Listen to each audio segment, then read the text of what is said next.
માતાજી મિત્રો, સ્વાગત છે તમારું મારા નવા બ્લોગમાં। જો મિત્રો આપણે ચીણા જોવા આવી ગયા છે। જો મિત્રો આપણે ચીણા મસ્તીના ફૂલ આવી ગયા છે। જો મિત્રો આપણે કોકોક ફૂલ હતા ત્યારે કીધું હતું કે આપણે મસ્તીના ફૂલ આવશે ત્યારે જે આપણે જોવા આવશું બતાવશું। આજ જો મિત્રો કેવા મસ્ત ફૂલ આવી ગયા છે, જોરદાર ફૂલ થઈ ગયા છે બધામાં એકદમ। જો બાકી ઘેર ઘૂર અને આખું ખેતર લીલું છમ ને પાટલાય ભટકી ગયા છે। જો મિત્રો અને જે આપણે આમાં ઘઉં વાવ્યા છે આગળ। જો મિત્રો હાલો મિત્રો તમને ઘઉં બતાવવાનું। આપણે જો મિત્રો આવડા પોપટા બંધાઈ ગયા છે મસ્તીના। જો મિત્રો હવે આપણે પોપટા બંધાઈ ગયા। હાલો તમને જે પોપટા બતાવવાના આપણે મસ્તીના બબે ત્રણ પોપટા બંધાઈ ગયા છે, કોઈ છોટે એવા મસ્ત થઈ ગયા છે। હાલો તમને બતાવું। જો મિત્રો આપણે મસ્તીના થઈ ગયા છે ઝીણા। જો મિત્રો આપણે પોપટા બંધાઈ ગયા છે, જોરદાર બંધાઈ ગયા બધા પોપટા।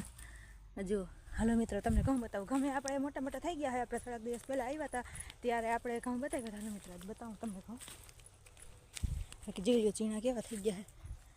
તમને અમારા ચીણા કેવા લાગે કમેન્ટ કરજો મિત્રો। હાલો તમને બતાવું ઘઉં। જો મિત્રો આપણા ઘઉં કેવા મસ્ત થઈ ગયા એકદમ જોરદાર। જો આપણા ઘઉં બાકી ઘઉંમાં કાંઈ ઘટે નહીં એવા થઈ ગયા ઘઉં જોઈ લે। બાકી ખાભ્યા શરૂઆત થઈ ગઈ છે ને જો મિત્રો કેવા મસ્ત એક છોટામાં કેટલી ફૂટું થઈ છે, જોરદાર થઈ ગઈ છે ફૂટું। જો મિત્રો આખું ખેતર લીલુંછમ થઈ ગયું છે। જો મિત્રો તો તમને અમારા ઘઉં કેવા લાગે કમેન્ટ કરજો મિત્રો। તો આજના મેં બ્લોગમાં આટલું। જય માતાજી મિત્રો।